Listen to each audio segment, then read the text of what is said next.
comfortable to sell Raheem Sterling to Chelsea shows you that they don't really care about Chelsea like that. They know how much distance there is between us and Chelsea right now.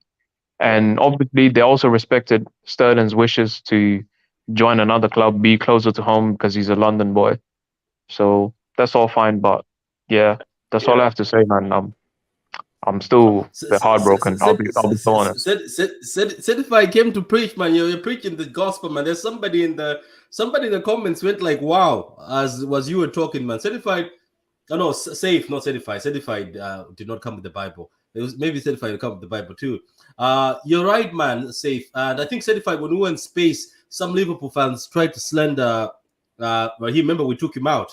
We told him that's not what we do at City. Like, say if we were in a space, better in a space, and certified was hosting a space, there was some guy who came in from Liverpool trying to say he's a snake, trying to get the City fans on his side, trying to say so we said, now we don't do that here at City. I'm sorry, we don't play like that. You know what I mean? So what were you about to say, Vita?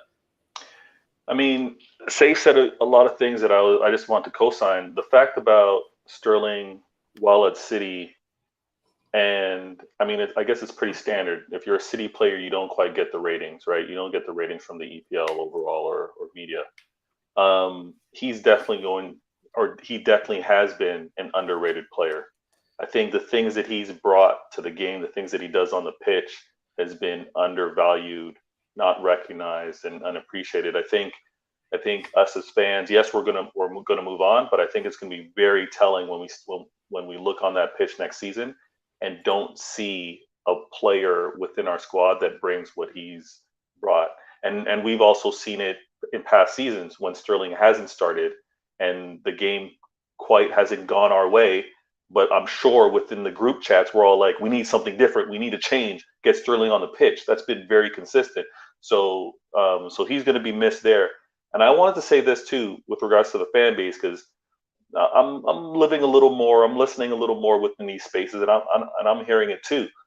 The fact that we are getting, the fan base is growing, or maybe more fans are becoming more vocal.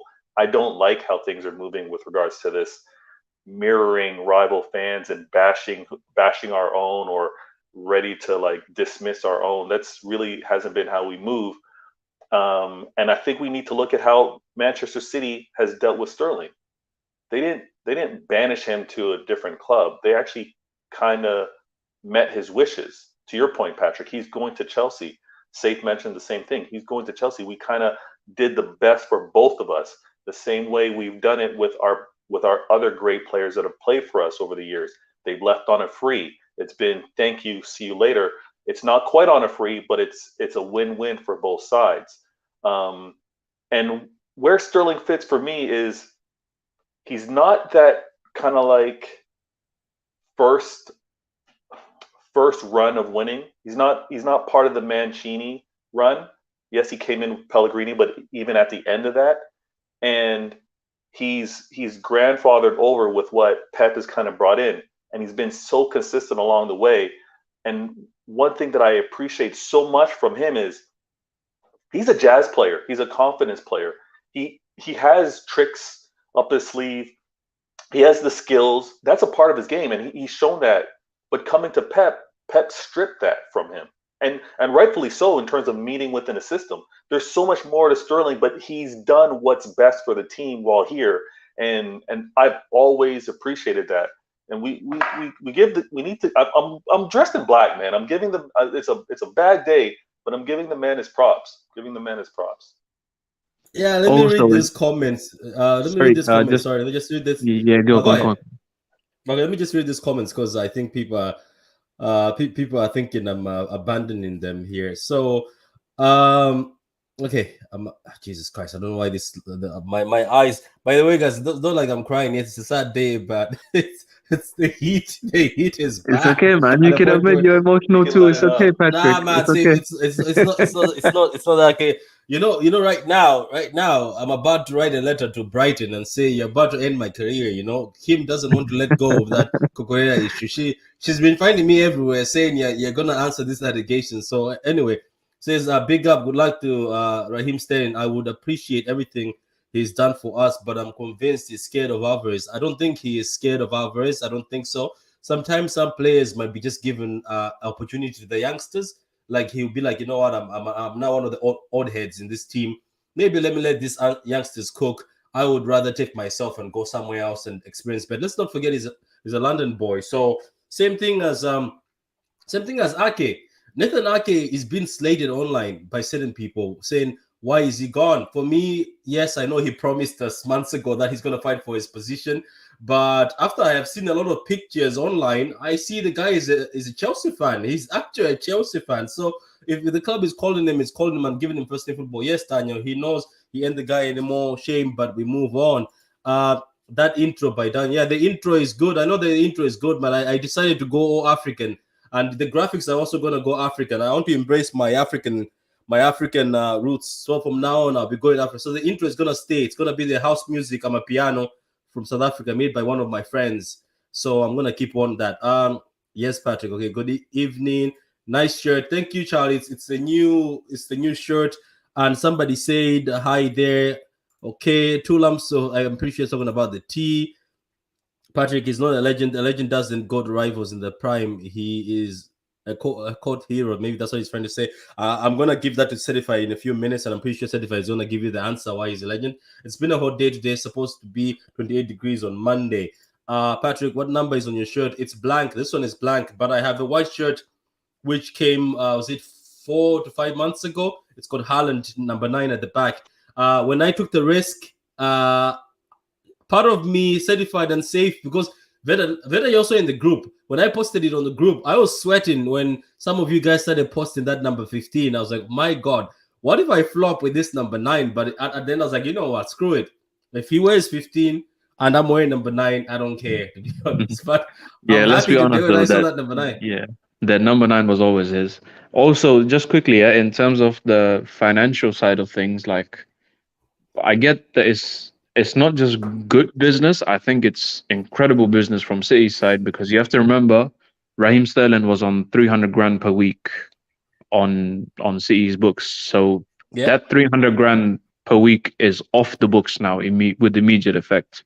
So that's a huge chunk of wages given that we've brought in Haaland. So that's a huge chunk of wages off the books. So we've kind of leveled that more or less.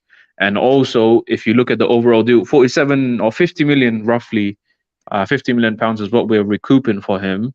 But at the same time, in the next year, we'll also be saving because of his wages. We'll be saving roughly 60 million next year. So you can say we've saved close to 110 million plus by just selling him in his final year of contract instead of letting him drag it out. So and losing him for zero. And we made more money on Raheem, but then Mane was sold for 35, isn't it? So we've made good money, guys. By the way, somebody was taking people keep complaining about the fee.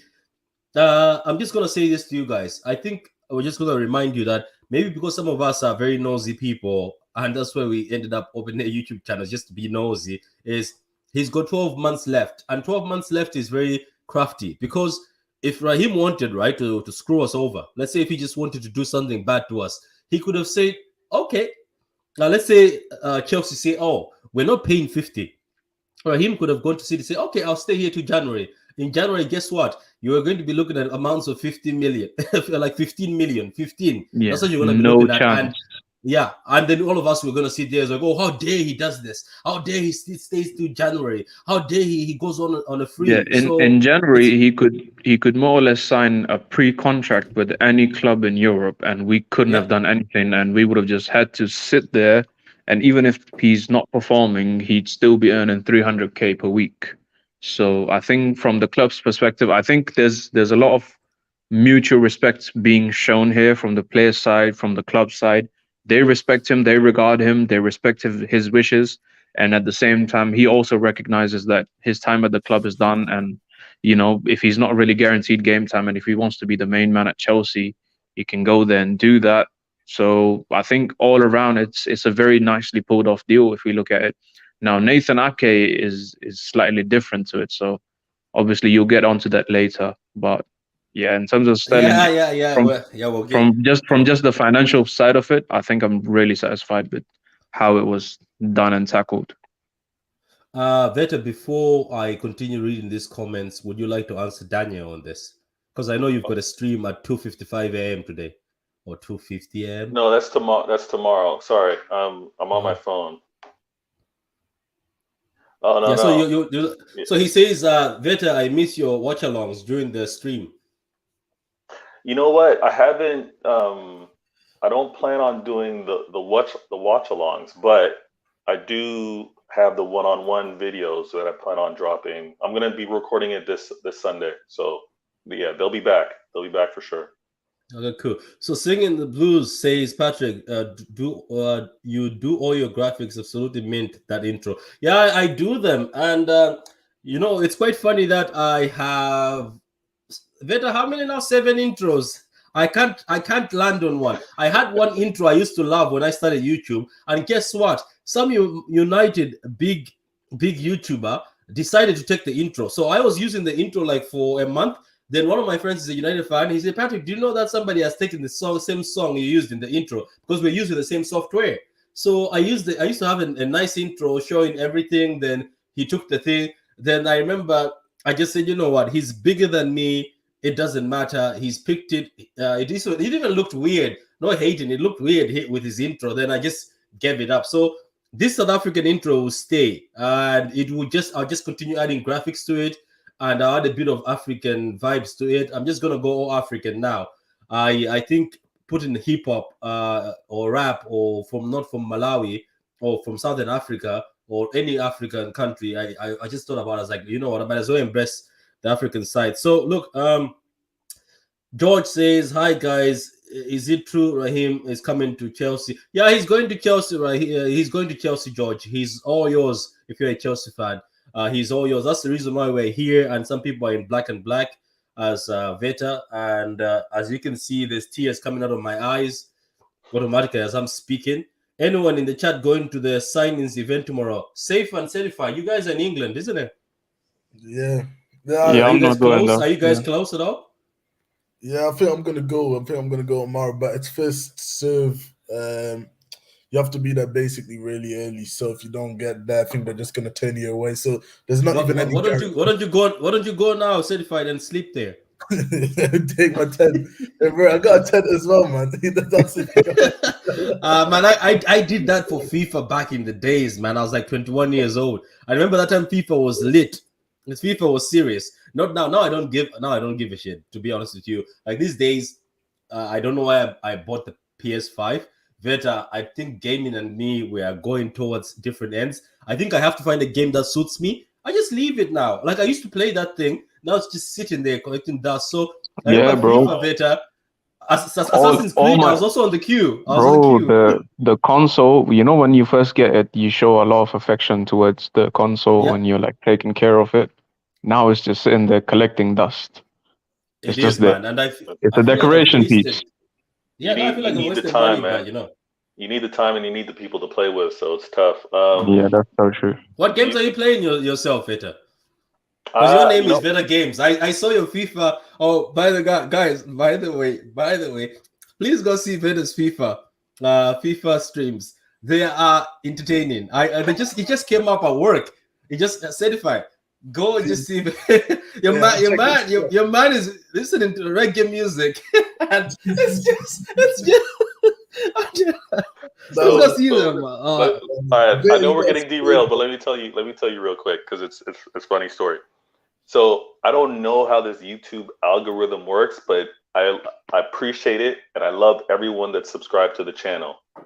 I haven't hit 100 yet, so it's still a humble channel, but a few that have subscribed hit me in the DMs and said, this just got recommended to me.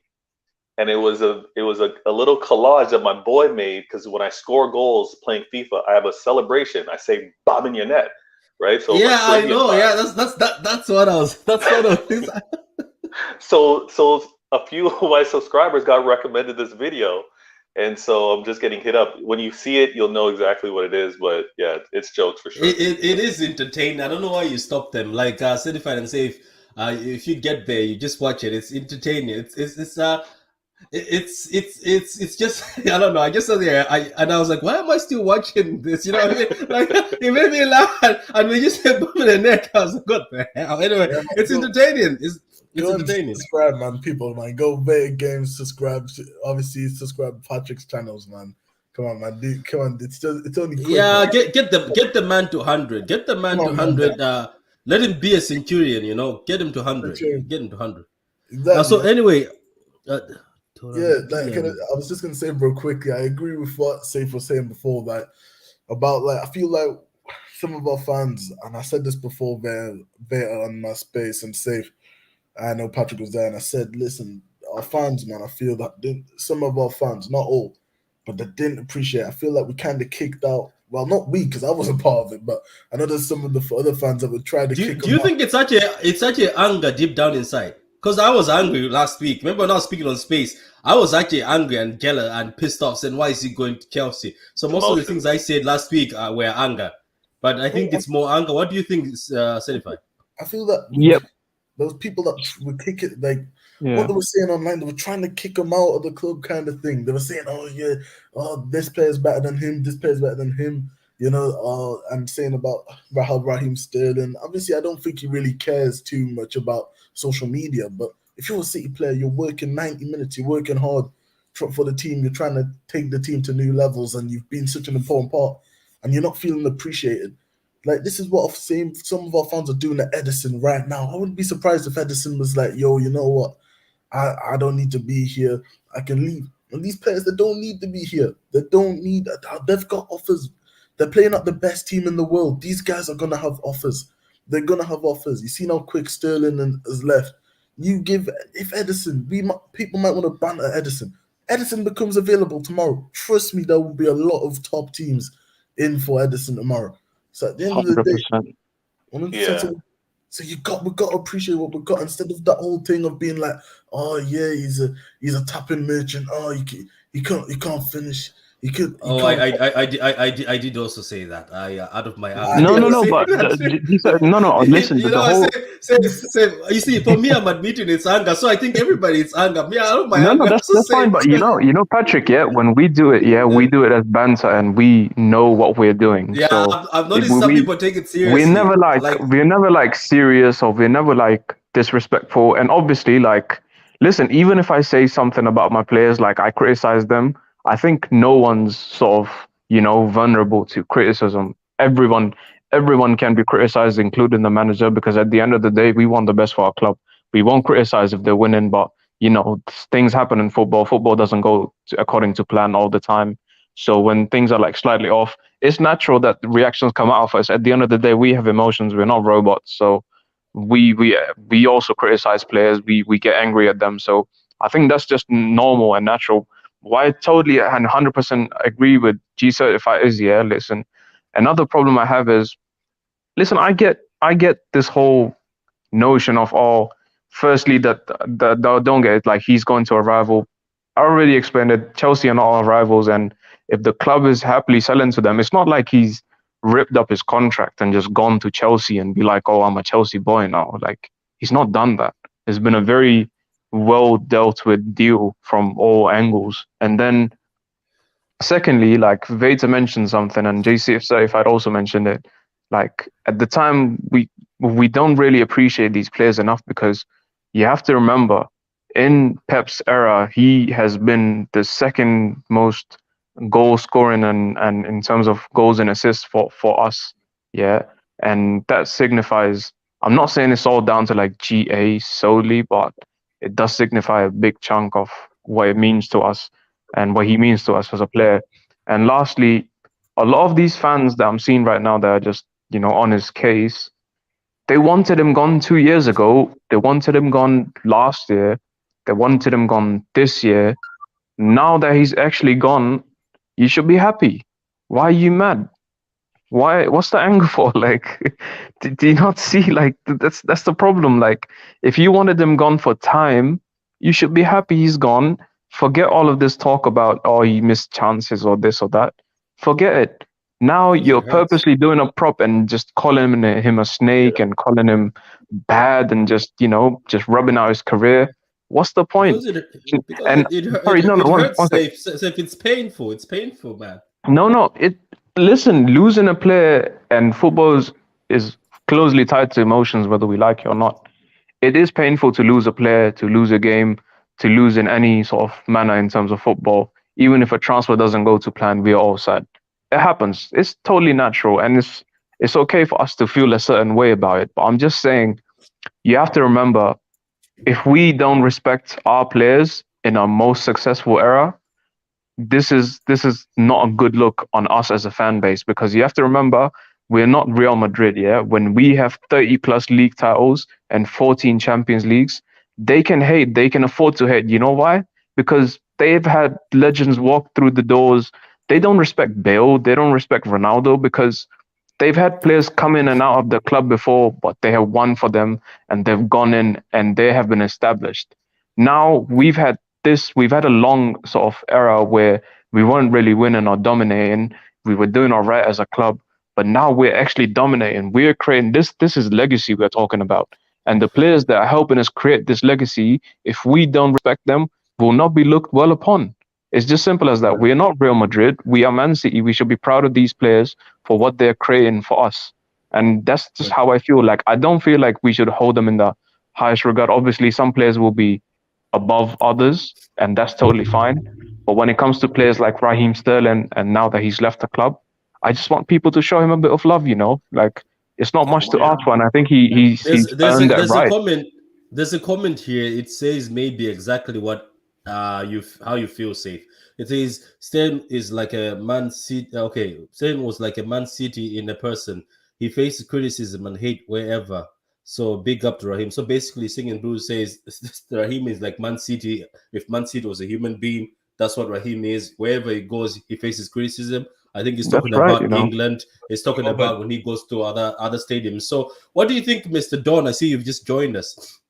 Yeah, but Patrick, I disagree with Safe. Like, I get it, but I don't think that's the thing, though. I feel as good as Sterling has been for us, he's one of those players whereby he's kept it too professional. I don't think he's been embedded into the club like the other players, right? Look at, for example, I'm saying, like, for example, look at your Cancelos, right? I think even in your goals and the way they act, these guys, it's like they are City. They live the badge. I don't know if you feel what I'm trying to say. Whereby Sterling, whenever you look at him play, it's like he keeps it too professional, right? It's like, I'm here to do a job, however it goes. Now the thing is this: at the end of the day, you want to win fans over as early as possible, right? Because when things go wrong, these are the people who will defend you, right? That's it. I don't know if you've ever been to a company where the guy is just there for the job, right? He performs well, right? But he's there to do a good job and leave. Then you get a company guy, right? Forget about his performance. That guy is embedded into the culture of the company and is that whereby even if his performances are not good, but let's say when they're chopping off people off the block, you find people just love having him around. Forget his performances. No one even cares that he does well or not. Like, he embeds what this company is all about. And I think with Sterling, it's more like he didn't get too emotional with Man City, right? Don, So because of that. yeah, sorry, my bro.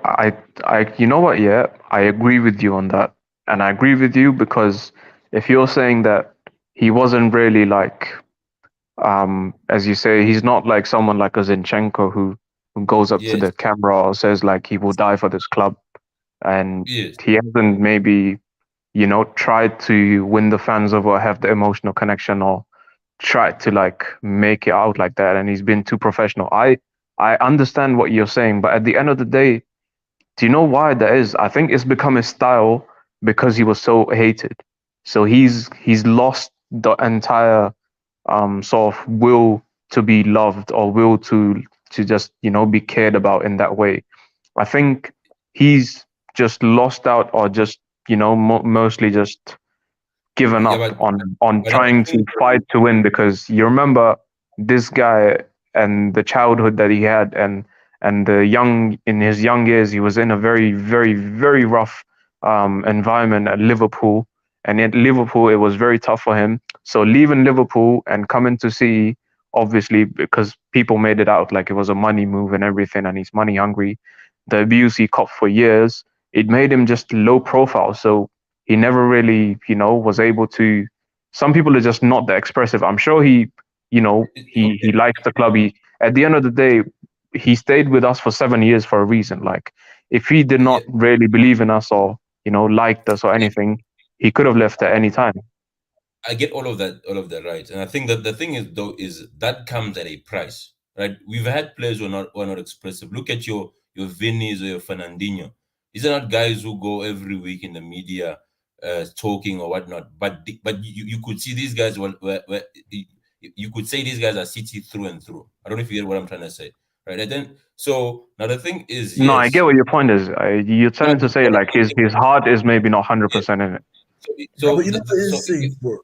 Sorry, Don, right? But the thing is, about this whole Sterling thing is what the people want him to do. Start taking off his shirt or start screaming, swinging the shirt around him, tapping the badge, kissing the badge. No. I'm saying it's not. To be like Scott McTominay, passion merchant, shout on the field. No, you're missing the point, right? What did you say about Scott McTominay? He's like passion merchant on the field. Passion and desire. This guy, certified. We don't want smoke from United fans. Smoke from United fans is not great. We don't passion. Let Don go. I get what you're saying. I'm saying it's not all about that. Your Fernandinho's. At the end of the day, if there was a player who was always most likely to leave every summer, it would be Sterling. Like he's that kind of guy whereby you could see this guy is a professional. That's what I'm trying to explain to you. He's more like I could leave to any club and I would be okay with it. And that's certain individuals that you have in life. Now the thing is that comes at a price. The thing is, because at the end of the day, your first form of defense is your fan base as a player, even as a manager, is the fans, right? Hence, it is in your best interest that you win the fans over. So even when you're having a dip in form, look at Grealish, right? Grealish hasn't been performing well, but he's managed to win the fans over. So whenever people want to criticize him, he's always defended. And you need that, whereby Sterling may have had a better season. But because of what I mean, done, bro. Like, no, certified. I'll let you go. I want to ask. I have a question here. Luca, what do you mean? Okay, how do you get the 48 watching? I don't know, Luca. Recently, I don't know, certified. Just for the past, when was it better? Since 2 days ago, people have just started jumping on. So I don't know, Luca. I have no answer for you. I know, Luca, you've got a YouTube channel, but I have no answer. He says 45 watching. How? Why is man shocked? Man is shocked here. Man is go ahead, certified. I'm just laughing at Luca's comment. Luca is a great guy, man. He just makes me laugh. Go ahead. He's like, bro, what I wanted to say, it's just that I hear what Don's trying to say, but if we're saying that Jack Grealish is showing more love than Sterling to the club, I don't know what we're talking about. Like, it's the same thing. Like, what's Jack Grealish done yet to? That's been more. These things are very subtle. It's human behavior, right? Let's say, I'm saying at the end of the day, it's like relationship dynamics, right? You could go into a relationship. You could have two relationships, right? And I don't know if you've ever had even like an uncle.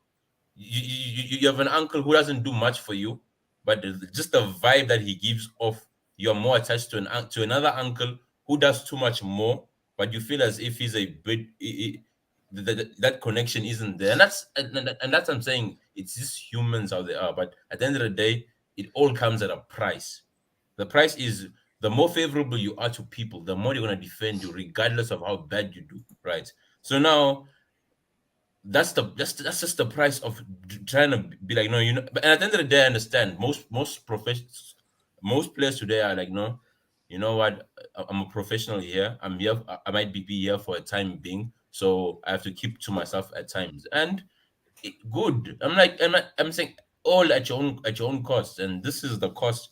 So I'm not too surprised at the backlash that he gets. I feel as if he's less connected than other players, and once that happens, and if you go to every club, there are players like this. Wait a minute. Yeah, but Don, sorry, one second. Yeah, go ahead. What I just want to say something safe. I'm okay. As Don is speaking about this Raheem professional thing, I feel like there's a bit of truth in it. Am I wrong, Safe? I just feel like I'm looking at his goal celebrations, You know and why? obviously you're not supposed to pretend. Like, go ahead, Safe, because I'm just thinking there's some truth into it. He looks always Listen, professional, there even when he's is. doing the Listen, interviews. even I said, yeah, there is some truth to it, but at the end of the day, every player is different, yeah. And when you're talking Yep. about, you mentioned the relationship dynamics part there, yeah. You have to understand, our fans have not been showing the same amount of love to Raheem Sterling for over 3 years now, but he's still been at the club. Yeah, you have to understand it goes both ways. And do you think Raheem Sterling did not know that he was not being showed the love? Do you not think like he was on socials and seen people post his misses, or people like, oh, why is number seven starting, or oh no, why is number seven on the pitch, or get number seven off? These things are also noted by the professionals as well. So I get that he was professional, but at the end of the day, bro, like that's players just have to keep their head down and just do their job at the end of the day.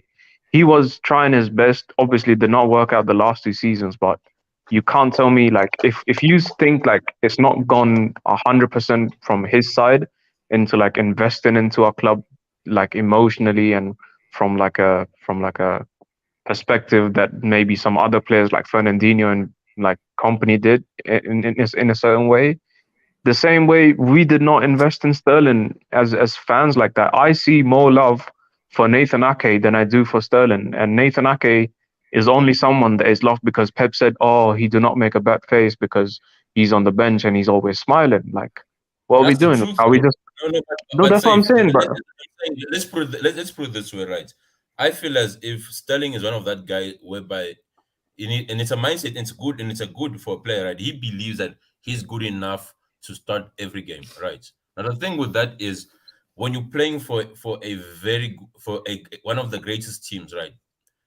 Your average performance has to be at least a 7. No one is really guaranteed a place in the team, and that thing of whereby you can see the frustration. I think it's for about 2 seasons now. You can see the frustration in Sterling when he doesn't start. But now, at the same time, we can say Pep started him in the biggest game of the club's history, in the Champions League final, when he was way out of totally form. agree. I totally agree. Right. And so at the end of the day, you need you need to pay your dues as well. You must understand that these guys, the coach had enough confidence in me when I was at one of my worst. And let's be honest, there are times where Sterling drops a stinker, right? But now but when you're in Yeah, a yeah, team but whereby the next I'm saying, listen, when you're in a team whereby the next guy is just as good as you, or he may even in better form, that is why Pep would likes Ake more. Because if you see, we spoke about Ake earlier. Whenever you give Ake, whenever Ake puts on the shirt, regardless of how many games you played him in a row, what he goes in and playing as if he'll play as if he's been playing consistently, consecutively the whole season. And at the time, that is a delight for coach because he knows that there isn't. Yes, as much as soccer is an emotional game, you want also consistency to come with it and understanding as a player. No, right now I'm in a bad patch. Let me try work and fight my way back into a starting okay, spot. Don. Now answer me this. Yeah, during this, let's just take this past season. Forget about. We obviously know like last 2 seasons it wasn't the same, and I think it's Yes, rather pointless to argue over that. But let's just take this past season. Yeah, in towards the end of November when COVID cases started hitting and the matches were getting delayed and a lot of clubs were just getting their fixtures, cancelled and everything. Um, yes. who was the player that stepped up for us? And who was the player that was the player of the month in that very specific month for us? I think it's Sterling. Yep, that was Raheem Sterling. Yep.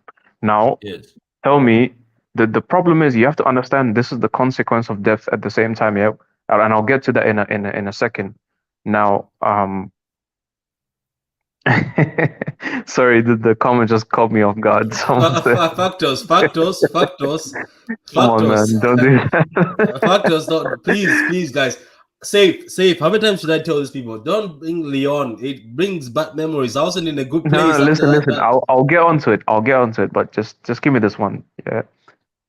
During that December to early January period, he was our best player. He was also the player of the month. and there was Yeah. really just no debate in that. Yeah. What warranted Sterling to get dropped after the good games he was having? Because he was having very good games, but what warranted him to get dropped? Can anyone give Okay, me a but justifiable reason I can for I why he can was dropped? reverse it for you. Say if I can reverse the same thing and say that look at Gabriel Jesus, right? No, no, Pep. no. I understand, but No. I'm talking in terms of No, no. I seniority wanna as give you well. context. No. I wanna give you context to understand that Okay, sure, Pep. sure, sure. Go on. No, Pep has always rotated the front line, regardless of how well you've done. Look at Jesus. Jesus could drop a masterpiece against Liverpool, right, or against Chelsea, and then the next game he's benched, right? Because at the end of the day, Pep plays the best players for what the opponent, and that's always been Pep. Hence, I'm saying unless maybe you're part of the Done. defense of the goal. No, Wait, 100%. I totally let me understand. finish. Yeah, go Let on, me go on. finish what I'm trying to say. Pep plays what's the best team for the opponents or what he's trying to do. Let's say if you're playing against a low block, he may play inverted wingers instead of wingers that will bomb. So hence I'm saying the thing is with Pep, it's never him benching you doesn't mean you're out of form or you're not performing. It just means that you are not right for what he's trying to do in that game. And most of the players have understood this. Look at that's why I salute Jesus because Jesus' attitude has been similar to Ake.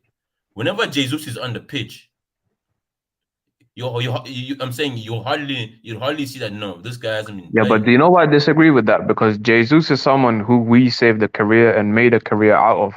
We got him from somewhere in South America. We scouted this boy. We brought him to the Premier League. We expected like great things, not just great things. We expected him to be the great Man City player, but he never lived up to that because he was expected to be the Aguero replacement. He never lived up Yeah, to those standards, but because of that, he knew his level. He knew his level from the very day that he landed to his club, and he was trying to improve. And he was grateful that he got to train under a manager like Pep Guardiola. I'm not saying Sterling wasn't grateful, but at the end of the day, when you are 27, you are an English international, full English international. You have to you have to at least feel like you are the main man at some point. Don't you? Don't no. you? What I'm And saying, No, since no, no. we've Listen, listen. One sec, one sec, one sec. One let sec. me tell you No, how. no. Listen, listen. You the rebuttal, right? What I'm saying let's is, say finish, at the man. end of Let's the say day, no. At Don't the let end him of the let day, him finish. Then you answer back. Go ahead, Safe. Let him finish. Then you answer back.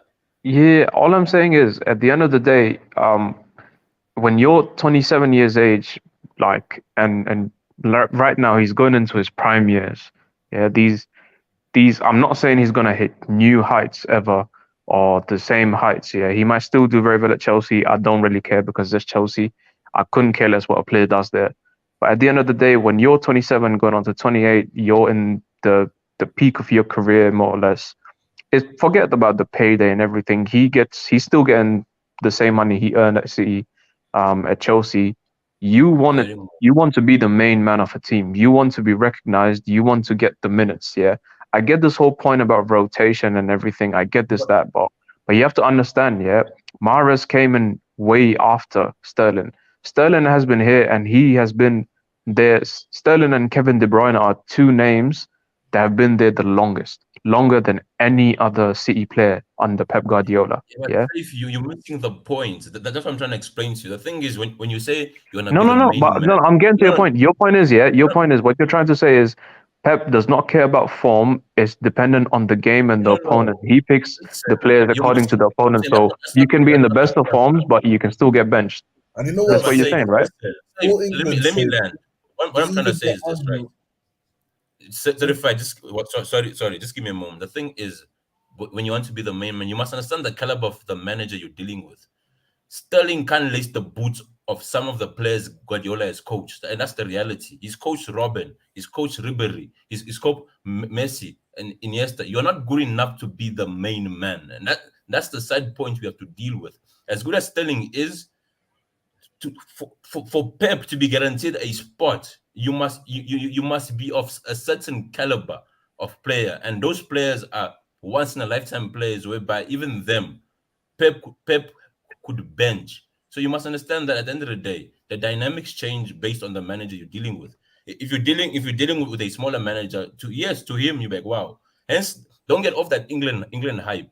The competition that he has in England is way easier than what he has at Man City. And those are the sad facts that you have to deal with. Because there you're dealing with probably, you have Grealish, you have Bowen, you have Rashford, you have Sancho. Of course, you're going to be the main man when you're playing with those kind of players. But look, for example, you have Mahrez.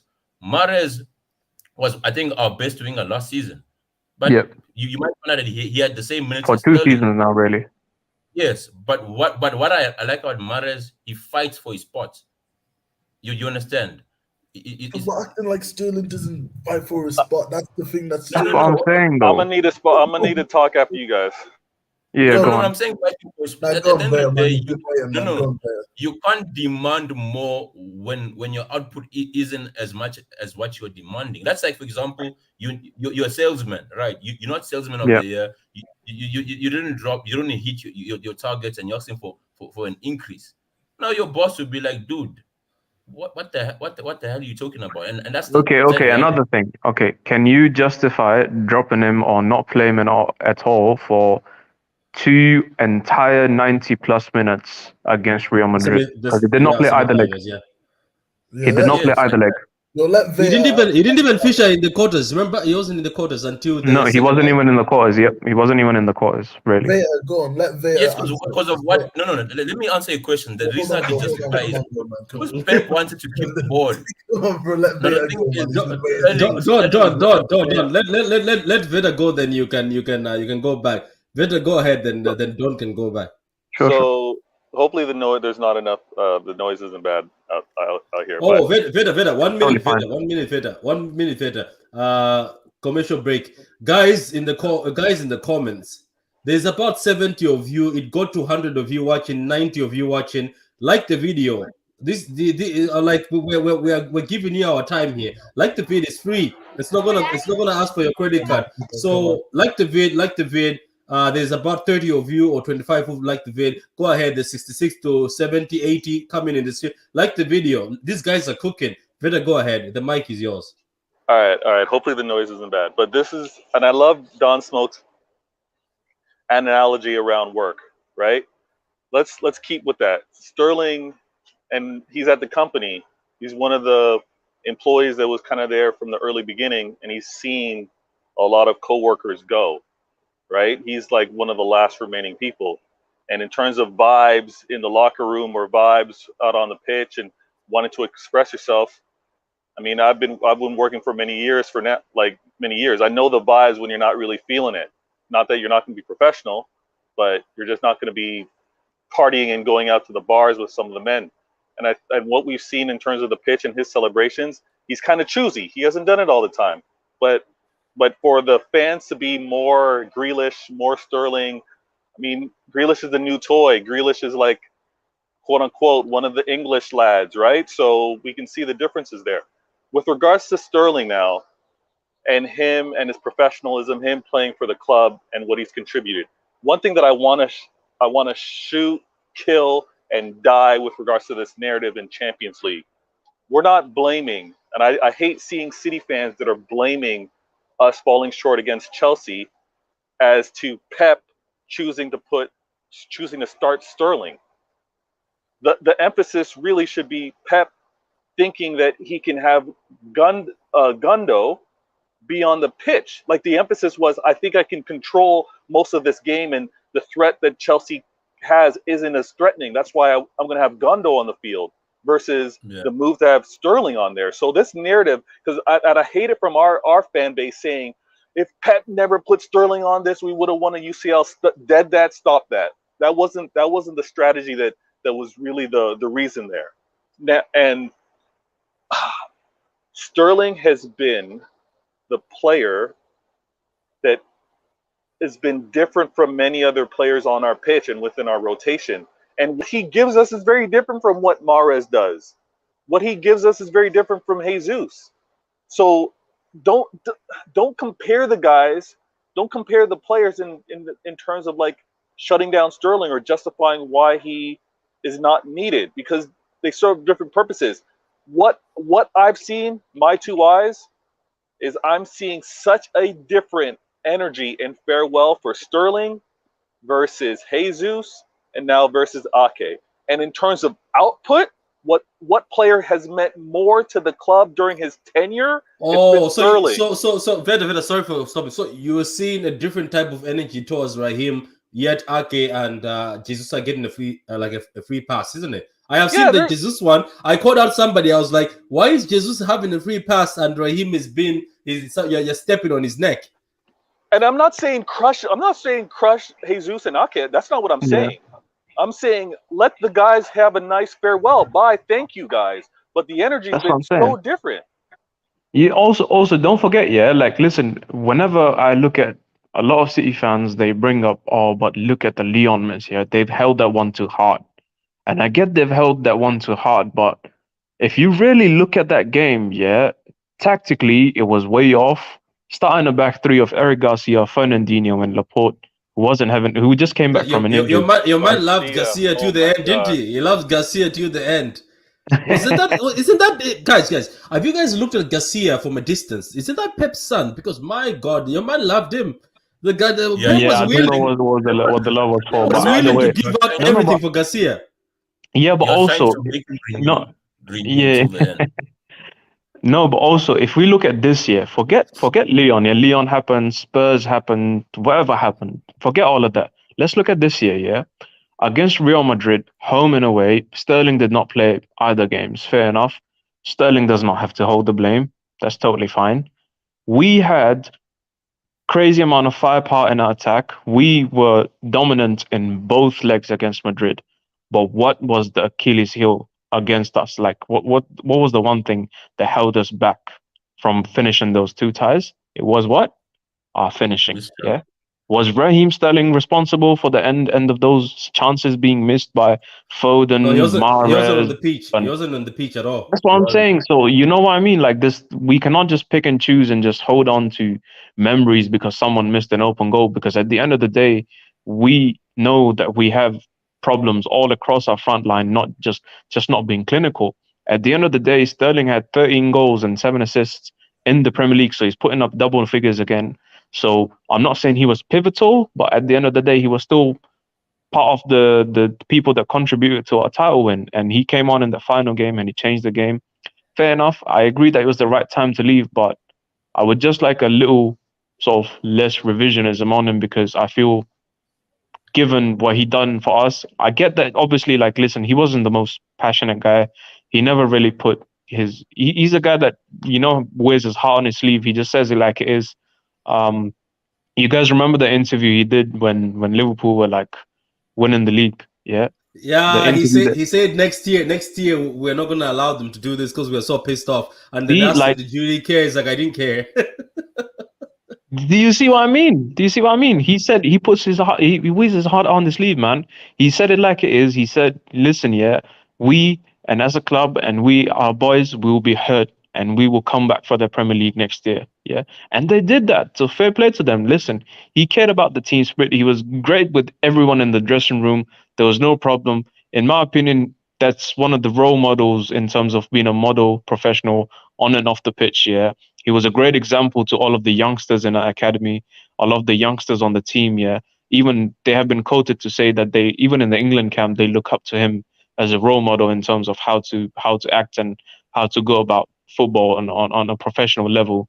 So I get it, but at the end of the day, like, I don't get why we, expect a lot more of him, and we give a free pass to players like Ake or Zinchenko or Jesus because they laugh and smile about being okay with rotation. You have to understand the consequence of depth is if a player reaches a certain level and they're good players and they're senior players, we will lose them. Eventually, we will start losing these players because they're too good to be, on the bench. They're clearly starters for. Look at Jesus. Jesus was happy. It wasn't like a problem as such. But at the end of the day, he realized he wanted to be a starter. Like he was never going to do it at City, and he was never going to get the guarantee. So he had to move to Arsenal. And you know what? Fair play, good luck to him. But the same way we are saying good luck to, Gabriel Jesus, and I've seen a lot of people actually really happy for him that he's, like Arsenal are some of our like little bros all of a sudden, and then Jesus brace, and we're all happy, and it's all nicey nice, and we're like, wow, this guy's gonna like tear it up at Arsenal, like Arsenal Yeah, will the are. same energy be given to Raheem if he No, but, scores you? but That's what I'm Safe, saying. That's what I'm Safe, the saying. thing is, Don, no, Safe, Don, there's a I'm question saying- for you, Don. Here, somebody's asking a question straight at you, Don. He says, question for Don Smoke. So here's a question for you, Don.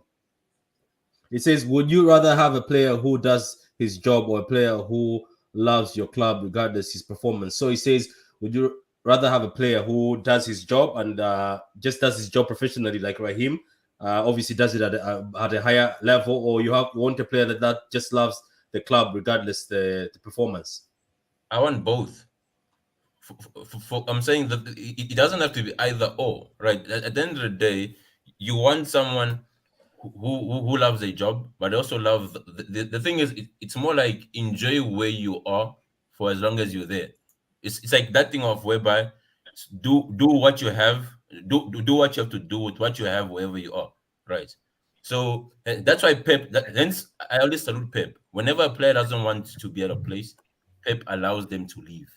Because the thing Yeah, I is, respect that as well. the thing is, your mind, your mind, emotions, and your body is all interlinked, right? Once a thought is in your head, eventually it will transmit to the body, and it then affects your performances, right? Because and I'm saying, you need all of it. You don't want someone who's half in, half out, right? Yeah, but Don, you say No, that, but Safe, look at, for Safe, example, look wait, at a player like Zinchenko. Why do you think he's been great then? Because correct me if I'm Safe. wrong, he was missing for majority of the season. Fair enough, he come back towards the end of the season, had a good like last month or so. So why are we not having the same energy for him? Because he wasn't really available. Look at players like Cancelo. Cancelo's from dipped Safe. like from a cliff, Safe. yeah, and he was still Let me- doing it. Yeah, go You're on. missing the point. The thing is this: to whom much is given, much more is expected. You just said yourself that Jesus didn't turn out to be what he is, and Sterling was a better player. So by that logic, automatically more expectations are given to Sterling than Jesus. So by that logic as well, Sterling can't produce the same numbers as Jesus. You understand? The reason why most fans are frustrated of Sterling is not that Sterling doesn't perform, is because we expect much more for him, because we have him at a higher ceiling than Jesus. And that's how it works. Whenever you're comparing players, you compare them using what you believe is their ceiling or their potential. And for us, we feel as if Sterling could have been better than he was at the club. That's why even his misses, yes, you can say no. What you call it, say that game against Madrid, most players missed. But if we look at average in our team, Sterling isn't the player with the best conversion rate. So that means that logic. We Do could you have know, actually Don? Can I shock you that that's factually incorrect? Yeah, because Sterling has outperformed his XG, so his conversion rate is actually better than a lot of our attackers. It's more on par. No, safe. I watch Don't soccer say with my that, eyes. don't say it's gonna be the eye test. Don't say Don't say the eye test though. Like numbers back it up. Numbers back it up, man. Look, safe. we can't do this, Fine. man. So, I'm saying you can watch soccer with a calculator. That's okay. I'm not gonna go down that route. What I'm trying to say is this. So you're telling me they're lying? Dude, we're playing a thing of semantics now, and it's not productive. No, it's not semantics. I'm just telling you. You're telling me that he's not a good finisher, and you're telling me about the eye test. But I'm telling you, eye test is not everything, because considering the chances we create for Sterling and the chances he converts, he actually outperforms his XG, and he has done every single season. So where's the lies on that? More power to you and to the XGs. What I want to say is this. I'm saying, did he just say more power to you and the XGs and the XG? Yeah, because this guy, man, this guy. Certified, did you hear this guy? More power to you and your XGs. That's the thing, bro. Yeah, I'm saying at the end of the day, Sterling scores the harder chances than the easy one. Yeah, Don. Let's see what's certified. By the way, certified. Since you're going next. After 35, Veta can come in. I'm gonna start looking at these comments, and I'll be picking up these juicy things people are saying. So, Certified, I want you to answer this comment over here while you're also talking. Have you seen the comment? It says, Patrick, just look at City's players on social media, they all have AVs in a Man City jersey except Raheem. Yeah, I mean, I know he's had the England one. I know he's had the England one for so long. Does that also put more smoke on Don't Smoke's words? yeah. The thing is, yeah, is that the reason why I'm just getting so, like I just can't believe what I'm hearing. Yeah, is that I'm listening to that, and I know I can't compare him to obviously what Ronaldo was doing at Man United. Yeah, but Ronaldo was performing, even though he wanted to leave, even though he might have not shown as much passion, desire. People still loved him and still rated him because he was a good footballer. The modern era wants us to have passion merchants, Scott McTominay, putting their heart desire on the pitch, leaving it all on the pitch. There you go again, looking for smoke from United. Keep going. At the end of the day, not all players are gonna have that same mentality. You got to know that these are not robots. They're not all automatic. They're not all that. These guys are humans. These guys are people. They're not all the same. So you are gonna have someone like Phil Foden that came through the club, that's gonna love the club because that was him. You got to realize that Sterling, he's coming into Manchester City, and I don't even believe that even if you look at some of the celebrations, I remember his one against Liverpool when he thought that he scored the winner this season at home. He was celebrating. He was happy. That's the thing. The reason why Sterling doesn't celebrate all the time is because sometimes, this guy might even be tired. You never know. It doesn't always have to be because, oh yeah, they love for the club. Sometimes this guy might just want to just go and just do his thing.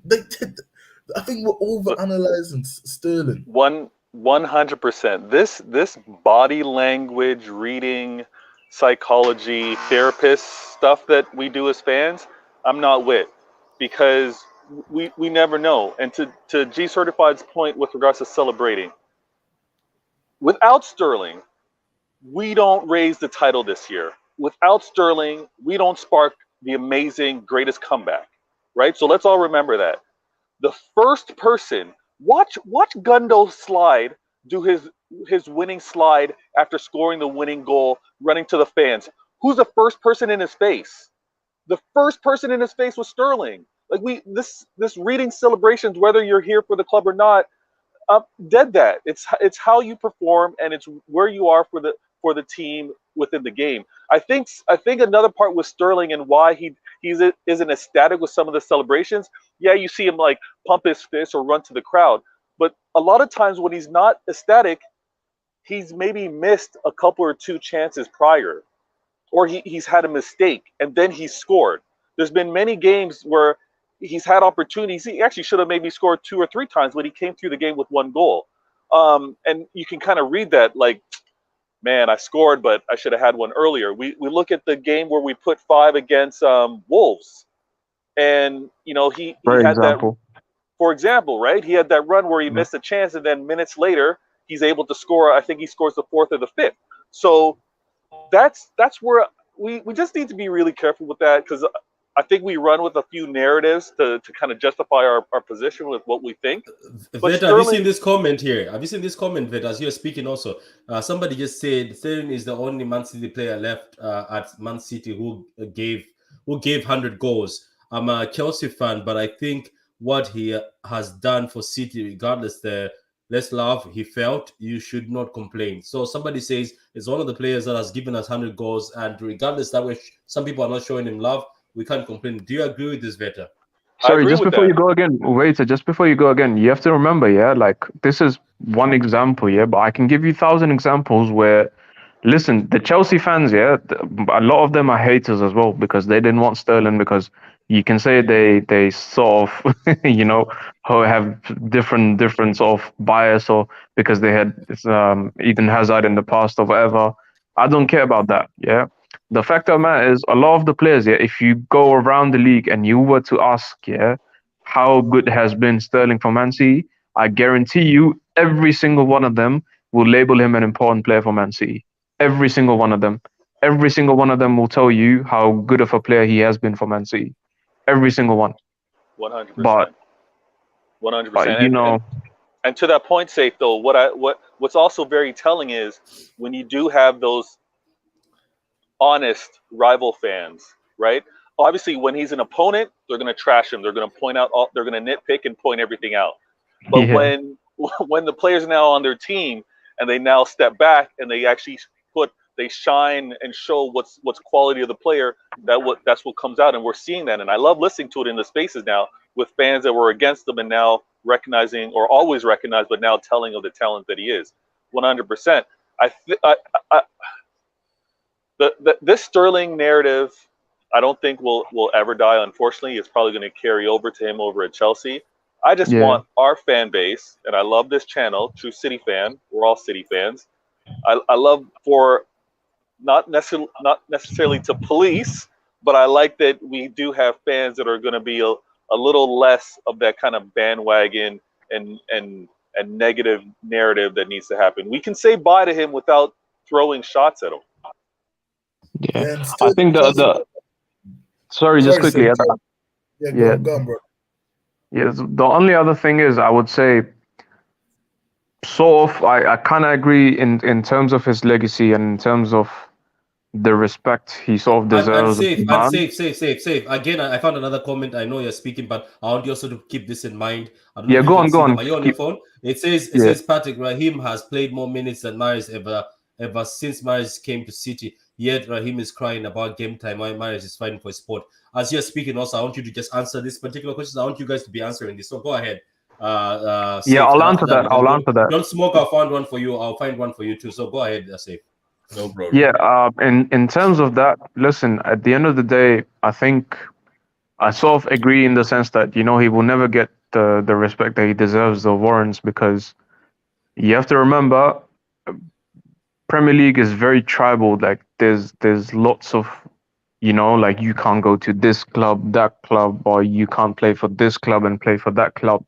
So Sterling, obviously, like if we know the history, he grew up as a United fan, and then he was in the Liverpool youth system. He came through the Liverpool youth system, played for Liverpool, nearly got them to the title. Obviously, Liverpool gene came through and we won the league.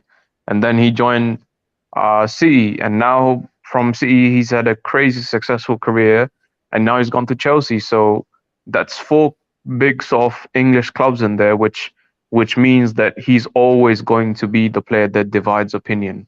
He's never going to be looked at in terms of greatness, in terms of what he's done for club on club level, because he's represented more than 2 or 3 clubs, and that alone has divided the biggest fan bases in the country.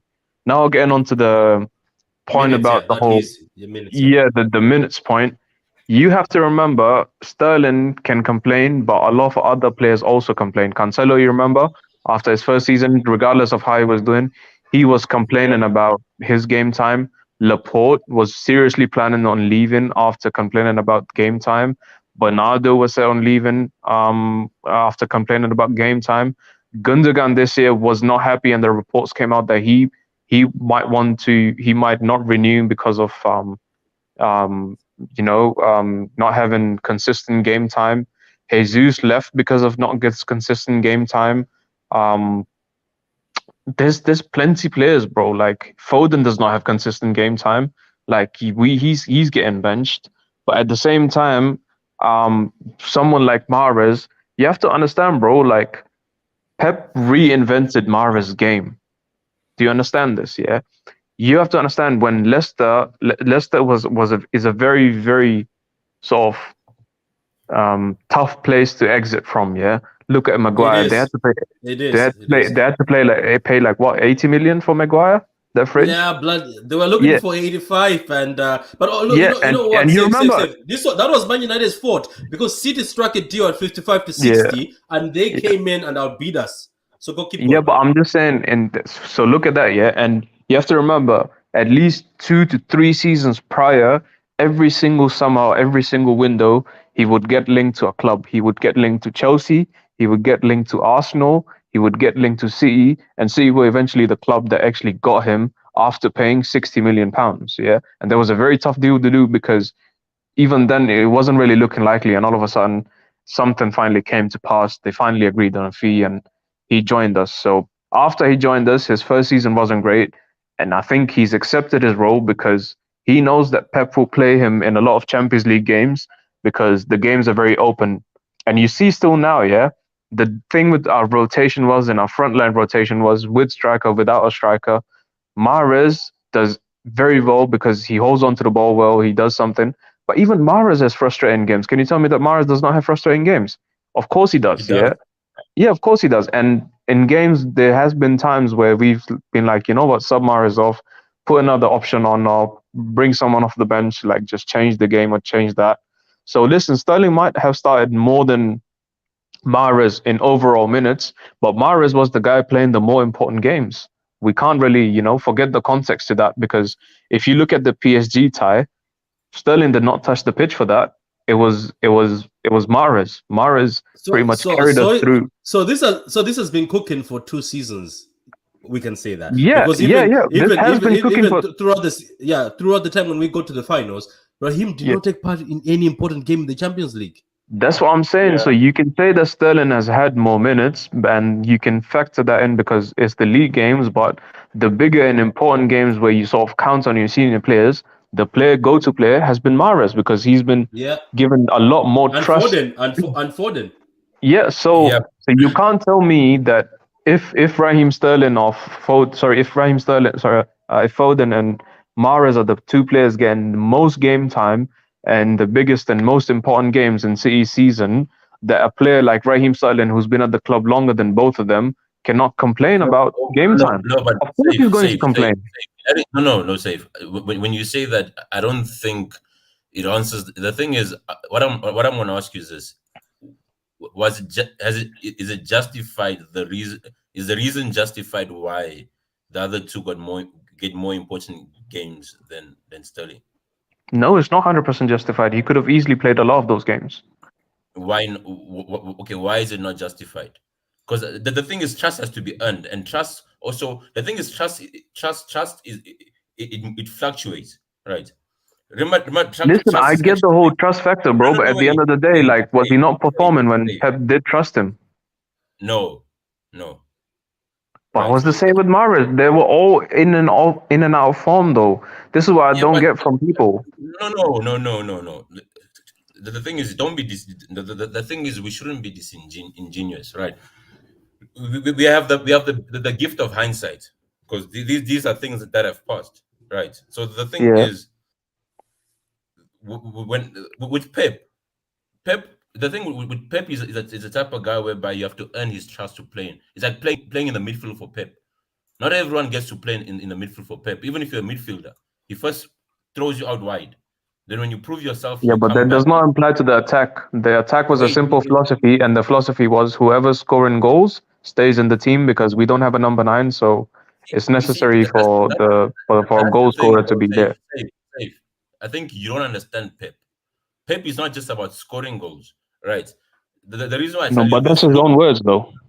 Wait, safe. Don't be quick to answer. First, understand what I'm trying to lay across. Even Terry Henry once laid this point that when he was playing for Barca under Pep told him that you go to the wing, bring the ball back in, and then someone will lay it off, and you will score or assist.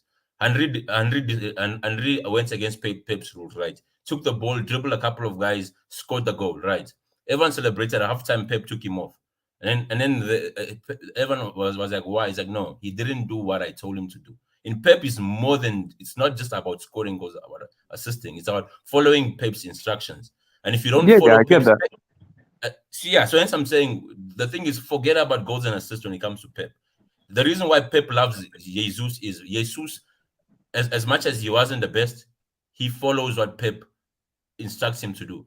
Right, and most of the time he delivers, and that is why if you go back down the fixture list, almost all the big games in the Premier League, like your Liverpool's, your Chelsea, Jesus starts over ahead of Sterling, right? So at the end of the day, you can't say no, Sterling deserved to play big games when I don't know when last he delivered in a big game, right? So at the end of the day, you have to stay Villa last day, big game.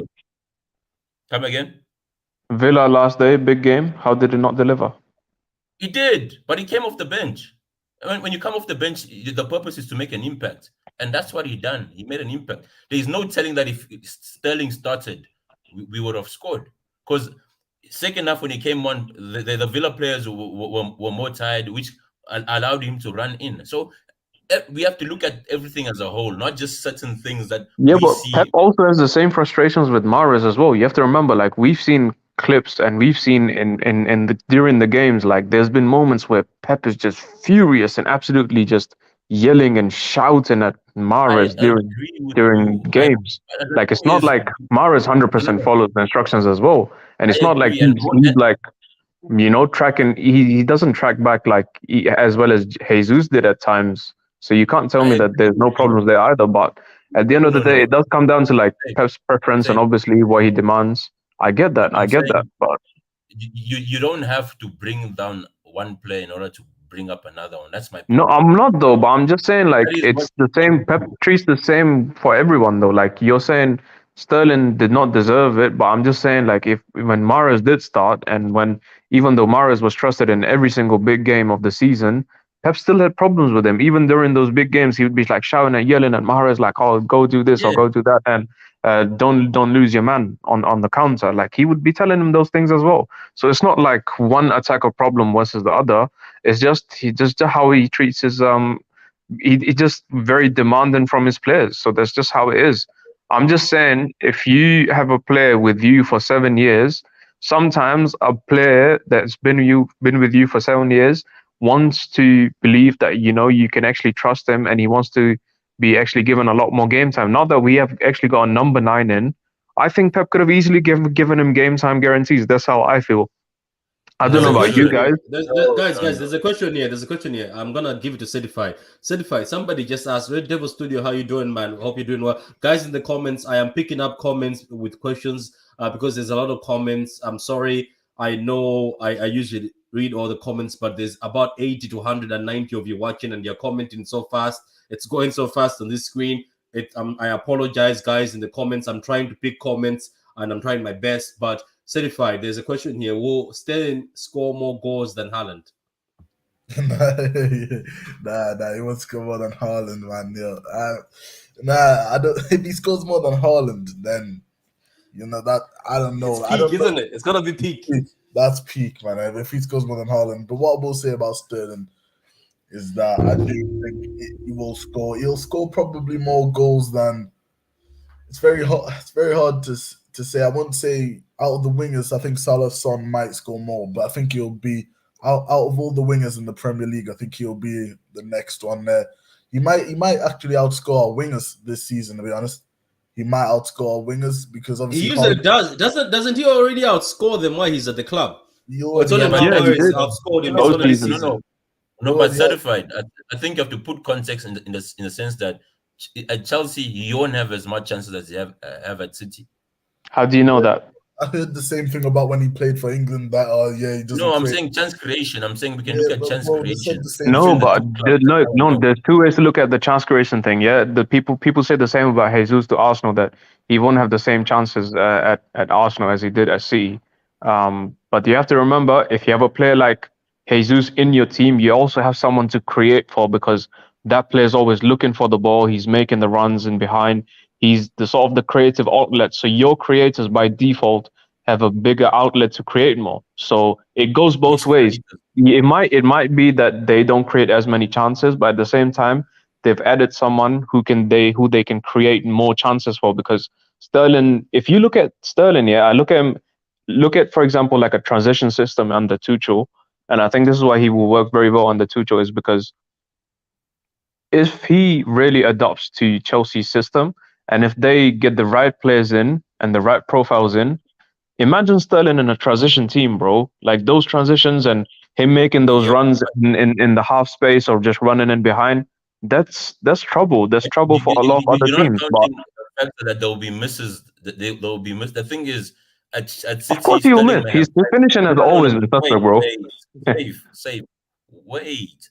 What I'm saying is this: at City, Sterling may have 5 chances and score 2, right?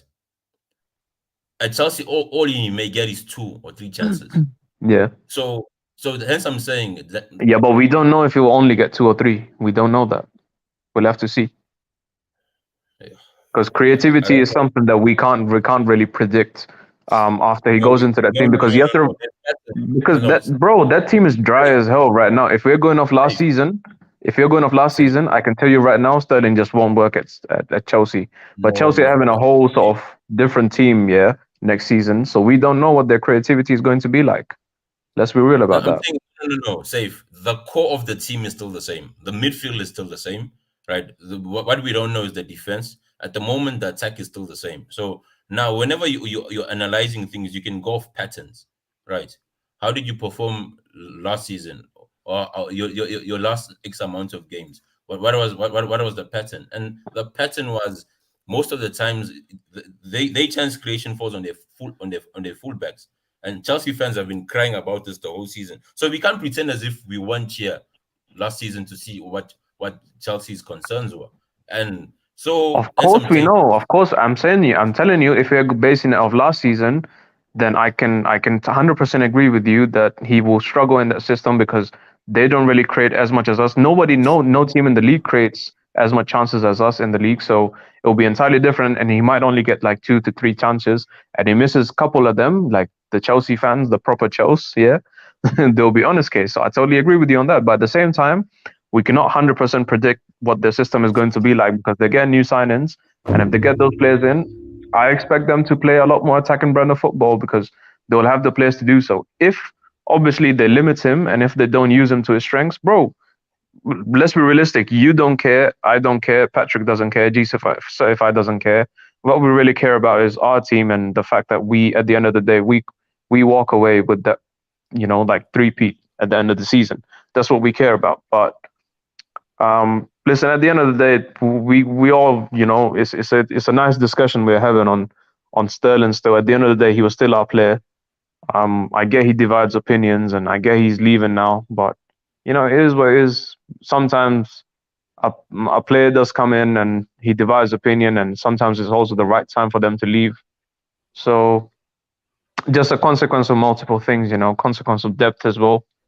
I don't think, at the same time, as much as I'm trying to make a case, I agree with Don Smoke as well, because being a guaranteed starter in a Pep team is not something that any player can really warrant in world football, because he's had some of the greatest ever players to play under him, and they weren't really guaranteed stars. So what's like any of these players? Like Foden is not a guaranteed star, regardless of how good he is.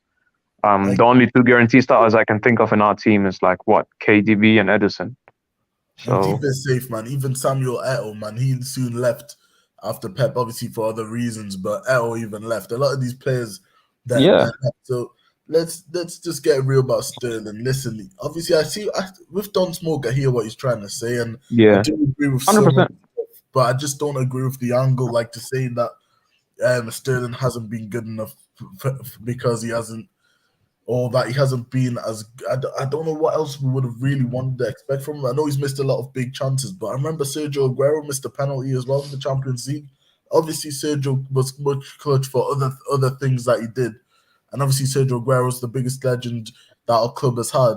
Or for in my opinion, him or KDB, but 100%, he's the biggest, yeah. Certified. I'm saying I don't want you guys to misunderstand me. I'm not saying that Sterling is not good enough, right? My point is, when I'm saying that good enough, I'm saying to be guaranteed a starting place under a Pep team. Yeah. No, I get you. I understand you. Statement. Not that he's not good. At the end of the day, we all appreciate what Sterling has done. And I don't think, at the end of the day, numbers don't lie. Like, those numbers are there. But at the end of the day, numbers don't tell a full story. Anyone who's done stats 100%. will tell you that. 100%. I totally agree. Let me give you an example, right? I could be doing a research on let's say, for example, which I don't want to put it deep. Like, let's say which club is the most successful club. But my time frame, I put it over 5 years, and I say that City is the most successful club. My statement is right based on my constraint, right? But that doesn't mean that City has been hence I'm saying numbers can mislead if you don't have the full context at hand. Sterling has produced a lot of moments that I think will go part of the club's history, and we can never belittle him for that. But now the thing is, your ambition has to match what you deliver as well. Else you come off as a dreamer, right? And that's just life as a whole. That's why I gave you that job and analogy and work. Like, as much as you may have potential, it has to be realized with full, because people, as people will only tolerate potential for so long. Eventually, they're like, okay, big man, where's the output to justify the big talk? And if you can't mess that year in year out, like you shouldn't be guaranteed a spot in the team based on how long on how long you've been. Else, even Fernandinho last season was asking like, "Hey, I think I'm good enough to play," and us the fans were like, "No, you're not. As good as you've been for the club, but you don't have the legs anymore." And we saw it; it was evident whenever he was on the pitch. We struggled, right? And that's Yeah, obviously that was an age thing though. yeah, Yeah. but so the age and performance. But now I'm saying age and performance, because you can be old, but if you're still performing, then it's fine. Yeah, to be fair, Dodge Smoke, I'll say that, but Yeah. the thing, I've seen the comment just in the comments before about have you seen Chelsea play? At the end of the day, the thing is with Chelsea, people are acting like this team is like bright, like I don't even know, like Norwich, like this team can't create. At the end of the day, man, these guys are still very, very good players. And I remember before Chilwell was injured, Chelsea could create for fun from both flanks. They were creating, they were doing their thing. They were even comparing their fullbacks to Robertson and Trent. Chelsea fans will even cut. Yeah, I They'll was even going mad. so those guys that were creating Mason Mount, Money Mace.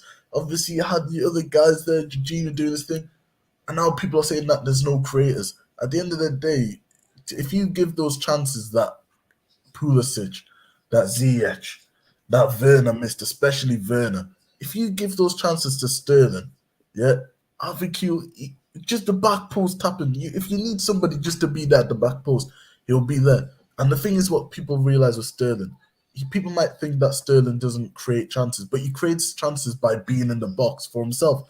A lot of players aren't making the runs that Sterling's going to make into the box. A lot of He's players, excellent at exploiting space as well because that allows for chance creation from other people in the team. So Morris had to over time. Morris became like I remember when Morris his first couple of seasons. He wasn't really a gunman in front of goal. His couple of seasons no. when he came in, this guy I was looking at Morris and he wasn't really as much as a goal threat. But then over time, now he's become the Morris that we know, Champions League Morris, a goal threat. And if you need a player like that's gonna be there, it's going to be with Sterling. There's no better player in our team, right? Apart from Haaland, before Haaland last season, there was no better player that arriving at the box than Sterling, De Bruyne, and Gundogan. Those three players that arriving into the box. There's no other players that was on that level when arriving to the box. Yeah.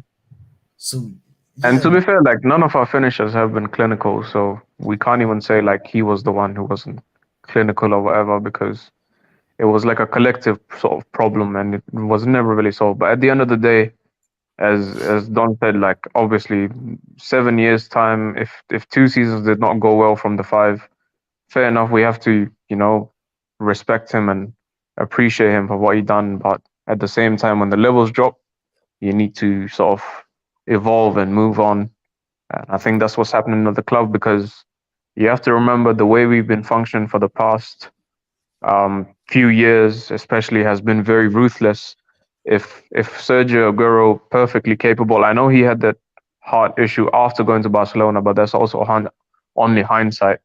I'm just saying, like, if he at 33 could not get a new contract at Man City and he's our biggest legend and he could have easily stayed for another season at the club, then, respectfully, Sterling was never going to be that guy either. And same goes for Jesus.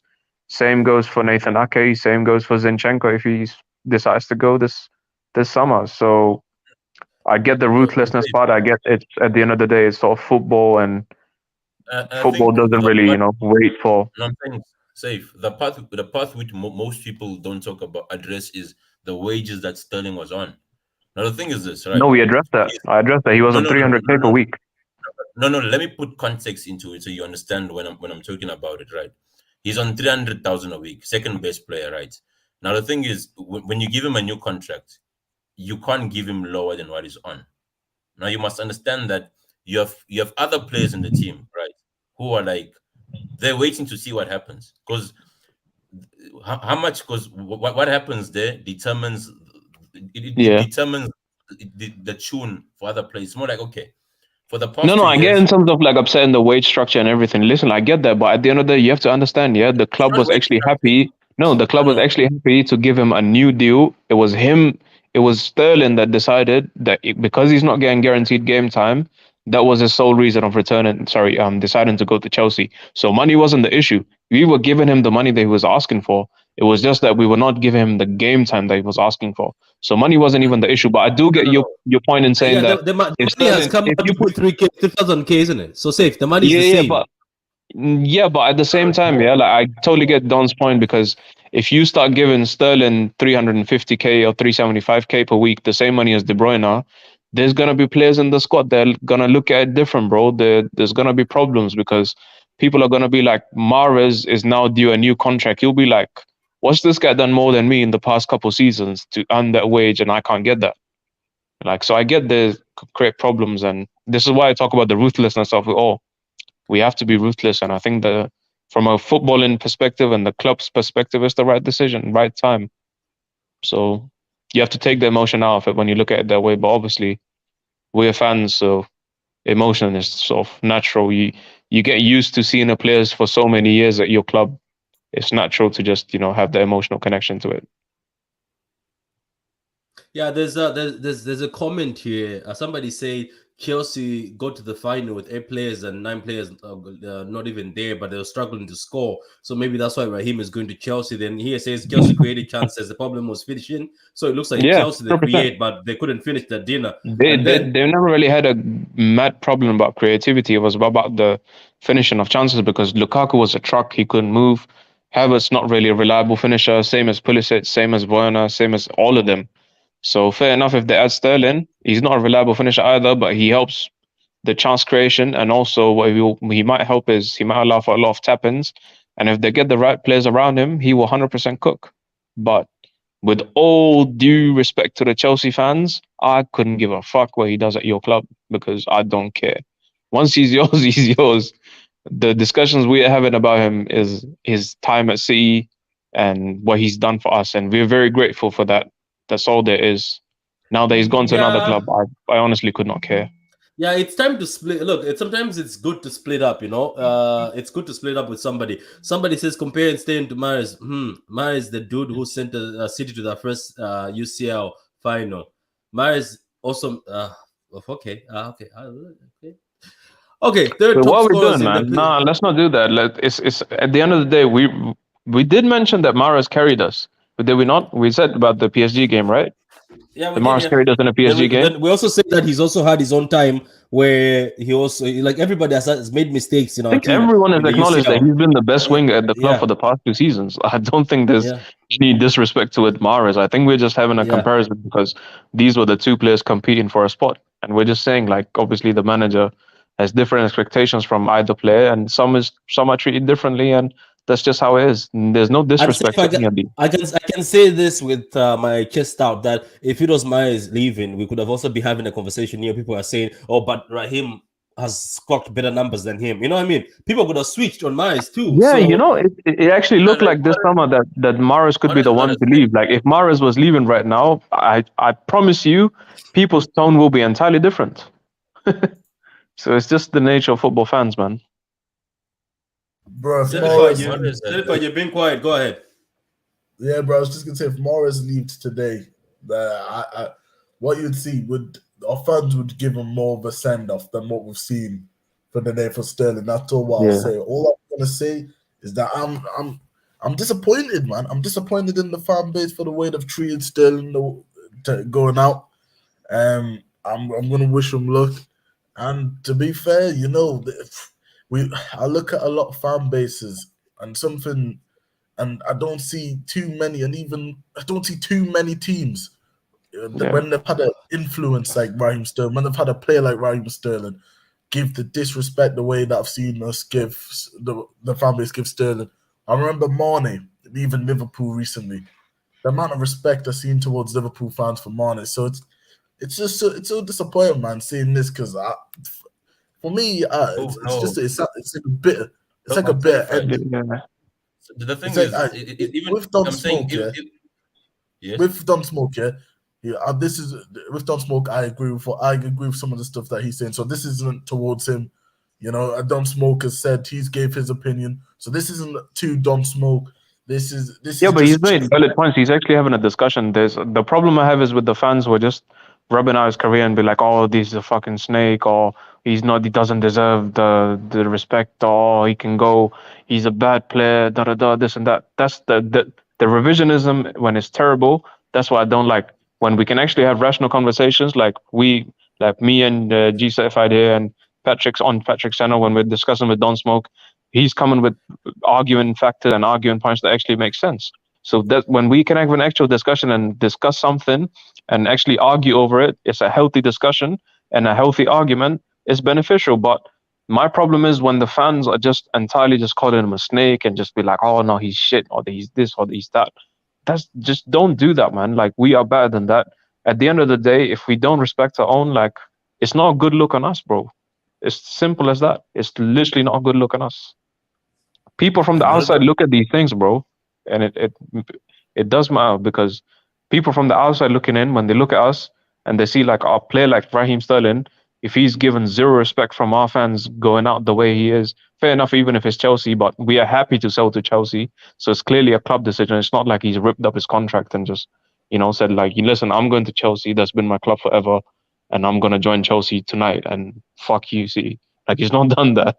He's gone in a respectful manner. So I think we have to do the same and just send him off respectfully and wish him well for his future. I don't think we genuinely care of how he does at Chelsea. Most of us literally do not have any sort of care for what Chelsea do or achieve in their season. So it is what it is. That's the thing what I said before. Guys in the comments, thank you for thank you. Keep watching, keep liking the vid. We're gonna close in a few minutes, but keep liking the vid. There's about 65 of you like the vid. Like the vid. I see now we're getting to 50. Like the vid. I'm the businessman here, the one who was looking for likes. Anyway, I'm joking. Anyway, what I was about to say, I'm saying like for him, as I said before earlier on, for guys who missed it, he could have screwed us over. I have seen players do it before. He could have sat there and said, "Okay, Easy. I'm not going anywhere. I'm sitting here." But also, City, if they decided to play border police and say you're not going anywhere, do you know what he could have done? He could have said, "It's calm. Okay, I'll sit here." You know what? He could have sat on that bench and safe and certified and done. Certified and safe said before saying January he could have signed for another club and got a very high sign-on fee. By the way, yeah, he could have got a very, very high sign-on fee, but he did. I think he went to the club. Him and the club agreed. Somebody said it was actually at the beginning of June. They already had spoken at the beginning of May. Yeah, go ahead. Yeah. Put it this way, yeah. Like put it simply, he could have been on the bench for this whole season because his World Cup spot is not in jeopardy. Yeah, it's like he could be on the bench from now till the start of September, October. Yeah, and still play the World Cup. He will still go to the World Cup and he will start every single game alongside Harry Kane because those two are the two names that just won't get dropped for England. That's just Southgate's plans. Those are his boys. He depends on them. Yeah. So put it this way, like he could have been sitting on the bench, been sort of like a rebel and just been on 300k per week. At the end of the day, if we needed him, like fair enough, he come on, but if he's not really performing, not really doing anything, it's a loss for us. And then we're also losing the same player on 300k on a free. So I told you the financials before. Not only have we sold him for £50 million, we have saved from the next year, we've saved about £63 million in terms of his wages just alone. So we're saving over £100 million just because of Sterling leaving this summer. So in terms of the business side of things, I think it's excellent from City. And I think they have a lot of mutual respect with Sterling.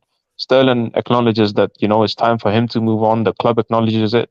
And I think it's been done the right way. So that's all I have to say. I think I've also got to go now. So I really No, appreciate you. that's calm, man. Thank you for coming on, Safe, man. Now, hopefully, we'll have you more. Yeah. Thank you for coming on, man. So, yeah, guys, that's Safe. You can follow him on Twitter. He does spaces also.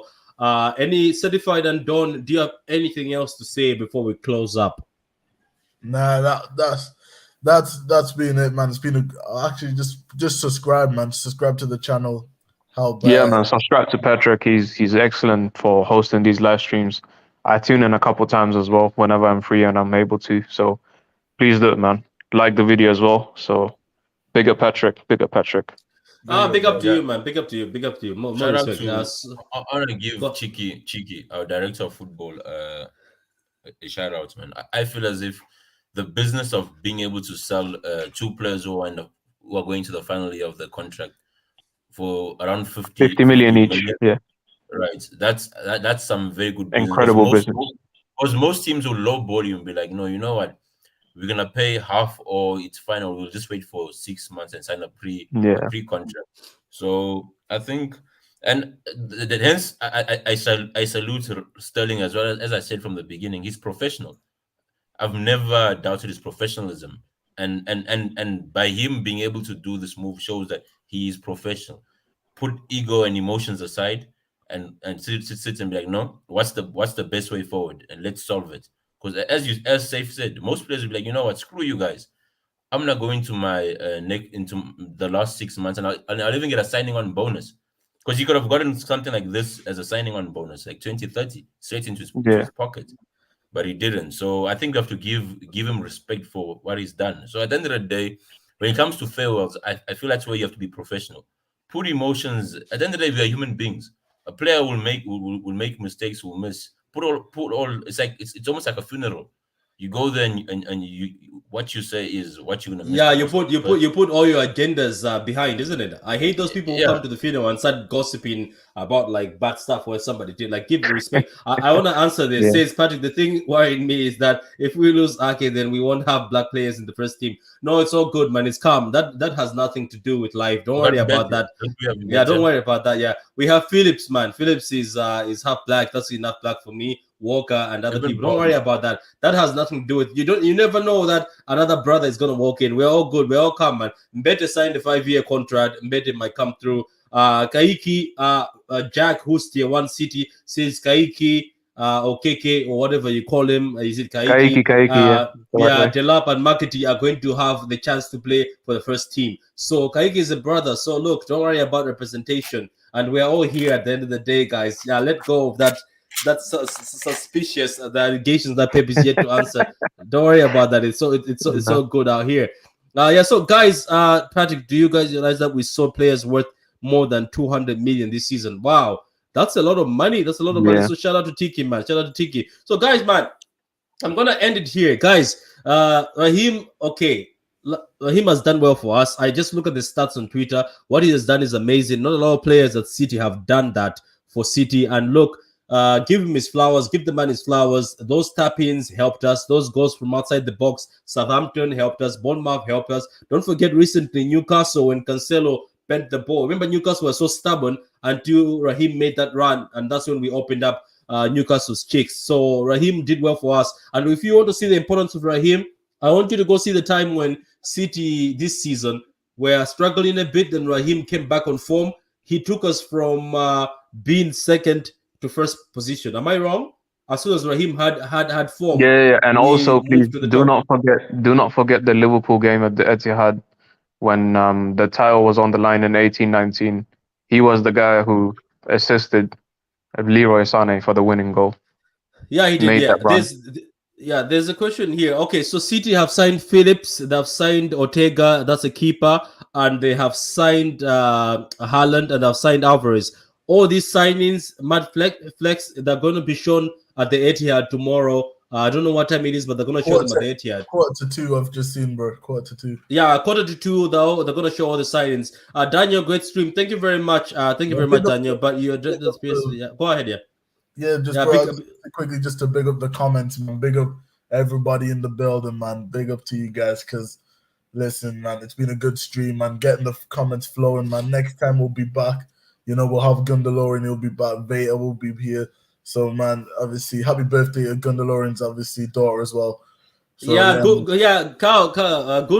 happy yeah. birthday to your daughter, man. I hope she has a beautiful birthday. I know you as the father, you've already spoiled her today. So amazing. Guys, I would like to thank all of you in the comments. I apologize, I didn't get to read all the comments, but all of you, the usual guys, McLavin, Daniel, Big Morgan, Charlie, Centurion, all you guys, everybody, Zulu Warrior, all of you guys, I appreciate all of you guys. For the past few days, you've shown us love. About 100 of you are coming on the live stream. I don't know where you're coming from, but I appreciate it. Keep coming, get involved. We'll always get involved. And I always have people on the panel. All of them are fans. Don't smoke. People are saying you came out here and kept it real. Certified. Somebody also said you kept it real. Safe. All of you guys are being bigged up. You guys have actually spoken some facts. We all had our opinions. Don't smoke, as it's always a pleasure. Certified, always a pleasure. And Safe, shout out to you. Veta, shout out to you. Go to Veta Games and subscribe. Guys, like the vid. It's free to like the vid. You don't have to pay anything to like the vid. Subscribe to the channel, guys, if you're new, so that we can get to 1K, and then we can start talking. Mercedes-Benz. I'm joking. So thank you very much, guys. From me, Don't Smoke. Do you have anything to say before we go, Mr. Don't Smoke? No, not really. Just shout out to everyone in the chat. Shout out to the panel. Yeah, big up, Don, man. Big up. Yeah, big up. So, guys, because some of you guys are liking this intro, Certified, a lot of people are saying the intro is fire. So, I'm going to leave you with the intro as we go. So.